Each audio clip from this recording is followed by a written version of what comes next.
Hello students, स्वागत है आप सभी का एक बार फिर से स्टडी प्लस टू के इस एजुकेशनल चैनल पर। आज की इस क्लास में हम लोग नेक्स्ट टॉपिक पढ़ेंगे, जिस टॉपिक का नाम है गोल्गी एपरेटस, जो कि क्लास 11 का साइटोलॉजी का टॉपिक है। यानी सेल हम लोग पढ़ रहे हैं और सेल में हम लोगों ने बहुत सी चीजें पढ़ ली हैं, जैसे माइटोकॉन्ड्रिया, राइबोसोम्स और यूकैरियोटिक प्रोकैरियोटिक सेल के बारे में हमने बेसिक बायोलॉजी में भी बताया है। तो अगर उन सारी वीडियो को आप लोगों ने नहीं देखा है तो आप हमारे एक एक वीडियो को देख सकते हैं। आप हमारे चैनल को पहले सब्सक्राइब कर लीजिए अगर आपने नहीं किया है तो, और वीडियो को देखने के लिए हमारे चैनल के प्लेलिस्ट पे जाइए, वहां पे आपको एक एक वीडियो उपलब्ध है। आप एक एक वीडियो को देख सकते हैं ताकि ये वाला जो वीडियो है आपको बाकायदे अच्छी तरीके से समझ में आएगा। और आप चाहे तो हमसे व्हाट्सएप ग्रुप से भी जुड़ सकते हैं, तो आप वीडियो के डिस्क्रिप्शन बॉक्स पे जाइए, वहां पे एक टेलीग्राम का लिंक दिया है, आप उससे भी जुड़िए स्टडी प्लस टू। और व्हाट्सएप ग्रुप जो कि खास आपके लिए बनाया गया है, क्योंकि ऑलरेडी आप लोग क्लास 10 पास आउट कर चुके हैं और क्लास 11 में आप लोगों ने बायोलॉजी लिया है और बायो बहुत ही बेहतरीन तरीके से यहाँ पे हमारे द्वारा आपका एक एक सिलेबस एक एक पॉइंट वाइज कंप्लीट करवाया जाएगा। आपके सिलेबस जो कि एग्जाम में आते हैं और साथ साथ में जो मेडिकल एग्जाम्स हैं उससे भी रिलेटेड आपको यहाँ पे जितने भी नोट्स दिए जाएंगे वो आपके लिए बेनिफिशियल होगा। तो ये नोट्स आपका पूरा का पूरा क्रीम पॉइंट्स है, तो आप इस नोट्स को चाहे तो स्क्रीनशॉट ले लीजिएगा, और अगर मान लीजिए बाकायदे आपने नहीं ले पाया तो आप मुझसे कांटेक्ट कर सकते हैं व्हाट्सएप ग्रुप पे, या तो कमेंट पे अपना नाम और व्हाट्सएप नंबर भेजेंगे तो हम आपसे कांटेक्ट करेंगे। तो आइए हम लोग आज का क्लास स्टार्ट करते हैं। आज के इस क्लास में हम लोग गोल्गी एपरेटस के बारे में पढ़ेंगे कि गोल्गी एपरेटस क्या है। पहले हम लोग इसके बारे में समझ लेते हैं कि गोल्गी एपरेटस क्या है।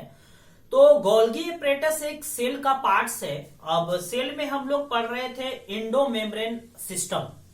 तो इंडो मेम्ब्रेन सिस्टम के अंदर हमने पिछले लेक्चर में आपको पढ़ा दिया है इंडोप्लाज्मिक रेटिकुलम के बारे में। तो अगर आपने उस वीडियो को नहीं देखा है तो आप एक बार देख लीजिएगा, तो आपको बाकायदे समझ में आ जाएगा।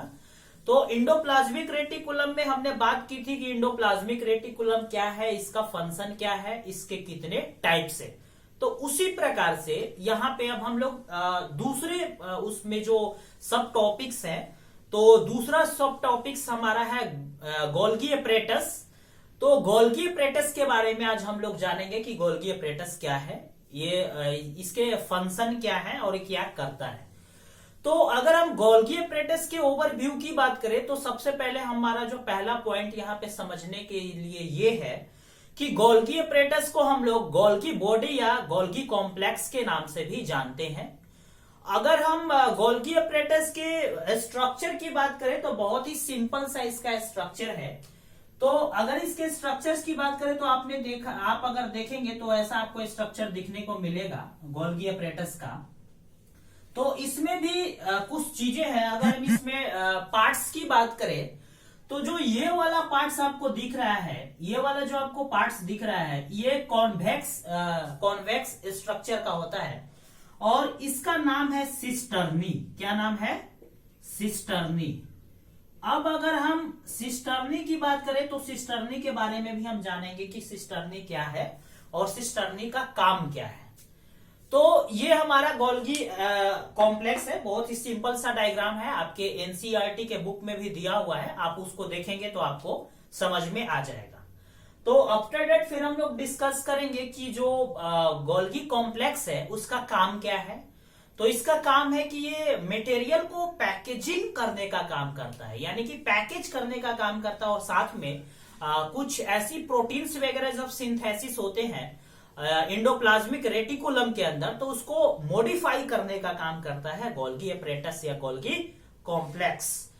इस गोल्गी एपरेटस या गोल्गी कॉम्प्लेक्स को मदर ऑफ द सेल भी कहा जाता है, यानी कि कोशिका की मात्र यानी कि मदर भाग कहा जाता है, mother part of the cell. तो अब हम लोग पॉइंट्स के ऊपर आते हैं। जो आप यहाँ पे नोट्स देख रहे हैं, ये नोट्स आपके लिए बहुत ही बेनिफिशियल नोट्स है और बहुत ही इंपॉर्टेंट नोट्स है, क्रीम पॉइंट्स है, तो आप इस नोट्स को जरूर अपने पास रखेंगे। तो इसमें अगर पहली पॉइंट्स की बात करें तो पहले पॉइंट्स में आप देख सकते हैं जो हमने लिखा है कि Golgi apparatus is also known as Golgi complex and Golgi bodies, यानी गोल्गी अपरेटस को गोल्गी कॉम्प्लेक्स या गोल्गी बॉडी के नाम से भी जाना जाता है, या हम इसे कह सकते हैं। यानी ये तीनों नाम में से कोई भी नाम अगर आपके एग्जाम में दे दे तो आपको कंफ्यूज होने की जरूरत नहीं है, तीनों का मीनिंग सेम ही होता है, चाहे वो गोल्गी अपरेटस हो या गोल्गी कॉम्प्लेक्स हो या गोल्गी बॉडी हो। Getting my point.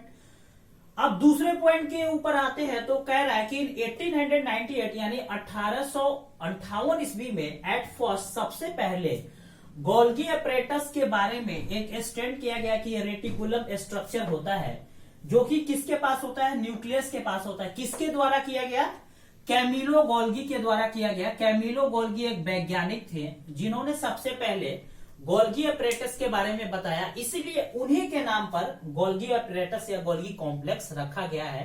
तो वैज्ञानिक का नाम याद रखिएगा, कैमिलो गोल्गी, ये एक साइंटिस्ट थे, ये फादर ऑफ गोल्गी अपरेटस थे, ठीक है, क्योंकि इन्होंने ही सबसे पहले गोल्गी अपरेटस या गोल्गी बॉडी के बारे में बताया था, इसीलिए इनको गोल्गी अपरेटस या गोल्गी बॉडी के फादर के नाम से भी जाना जाता है।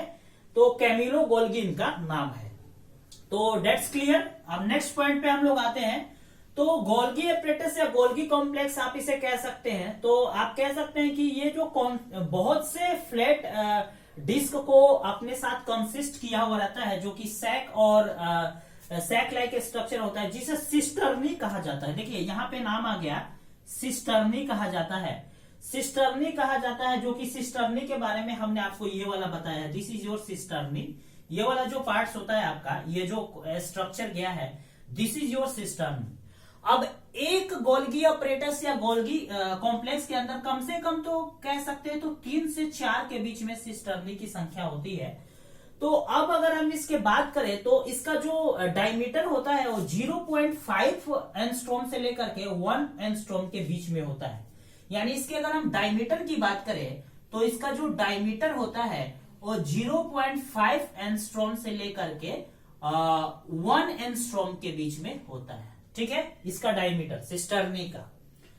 तो नेक्स्ट हम लोग बात करेंगे अब कि इसके डायमीटर की बात कर ली हमने।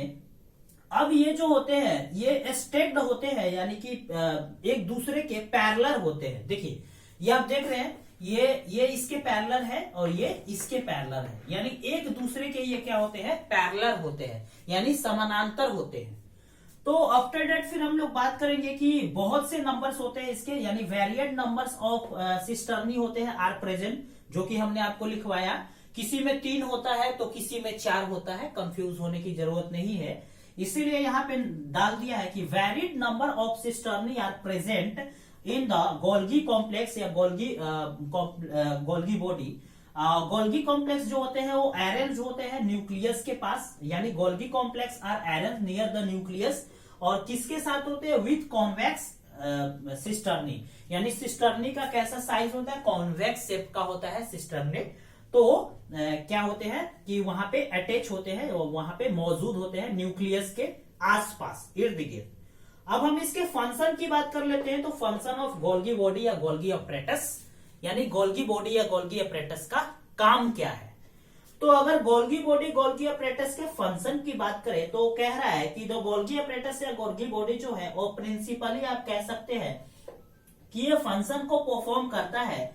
इसका जो मेन फंक्शन होता है वो पैकेजिंग का काम होता है, मटेरियल को पैकेजिंग करता है, जो कि डिलीवर्ड होता है किससे, इंट्रासेलुलर के सेल टारगेट से डिलीवर्ड होगा, या तो सिक्रीटेड होगा किससे, आउटसाइड ऑन द सेल, यानी कि सेल के आउटसाइड या तो इंट्रासेलुलर, इनको पैकेजिंग करने का काम करता है। नेक्स्ट पॉइंट कह रहा है कि इसका जो नंबर होता है, यानी कि जो प्रोटीन का नंबर होता है जो कि सिंथेसिस होता है राइबोसोम के द्वारा, जो कि एंडोप्लाज्मिक रेटिकुलम के ऊपर रहता है, ये भी मॉडिफाइड किया जाता है किसमें, सिस्टर्नी में। और सिस्टर्नी कहां पे मौजूद रहता है, गोल्गी अपरेटस या गोल्गी बॉडी के अंदर।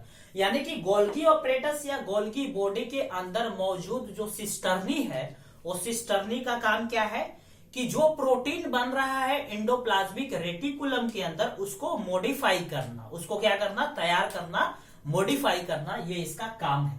अब जो लास्ट हम वर्क की बात करेंगे, इसके फंक्शन की बात करेंगे, तो बहुत ही इंपॉर्टेंट फंक्शन है जो आप याद रखेंगे।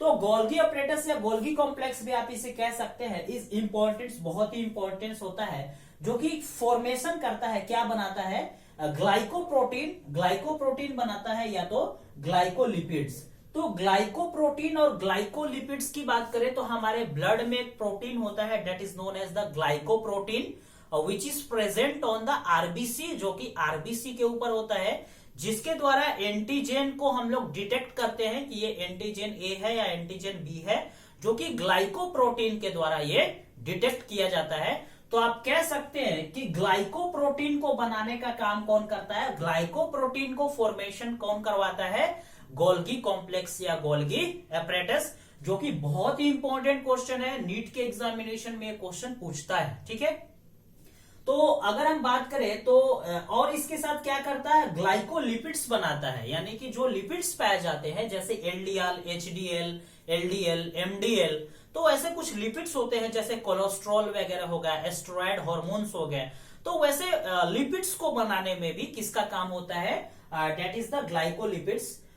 Glyco is a type of protein, glyco एक प्रकार का प्रोटीन है एंड लिपिड के साथ मिला रहेगा तो ग्लाइकोलिपिड्स।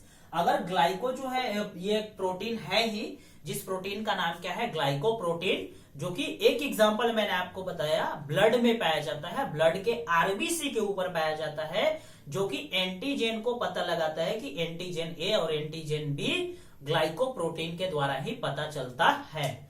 तो ये हमारा आज का जो लेक्चर है वो गोल्गी कॉम्प्लेक्स या गोल्गी अपरेटस के ऊपर था, जिसमें हमने आपको बताया गोल्गी कॉम्प्लेक्स क्या होता है, इसका काम क्या है, और भी कुछ चीजें जैसे सिस्टर्नी वगैरह के बारे में हमने आपको बता दिया कि सिस्टर्नी क्या होता है, सिस्टर्नी का काम क्या है, इसका डायमीटर कितना होता है। तो ये सारी चीजों के बारे में आप एक बार आप क्या कीजिएगा कि इसको एक बार आप रिवाइज कर लीजिएगा, आप इसका स्क्रीनशॉट ले लीजिएगा। तो नेक्स्ट वीडियो में हम लोग लाइसोसोम्स के बारे में पढ़ेंगे और वैक्यूल्स के बारे में पढ़ेंगे, तो हमारा एंडोमेम्ब्रेन सिस्टम जो है वो खत्म हो जाएगा। तो आफ्टर दैट फिर हम लोग नेक्स्ट पढ़ते जाएंगे कंटिन्यूअसली। तो आप हमारे चैनल को सब्सक्राइब कीजिए अगर नहीं किया आपने तो, और वीडियो को अपने मित्रों के साथ शेयर भी कीजिए जो आपके क्लासमेट्स हैं और जिन्होंने बायो लिया है और जो बेहतरीन परफॉर्मेंस के लिए इस चैनल को ज्वाइन करना चाहें तो करिए, और दोस्तों के साथ शेयर कीजिए, वीडियो को लाइक कीजिए। मिलेंगे आपसे नेक्स्ट वीडियो में नेक्स्ट लेक्चर के साथ, तब तक के लिए thank you, have a nice day and love you all.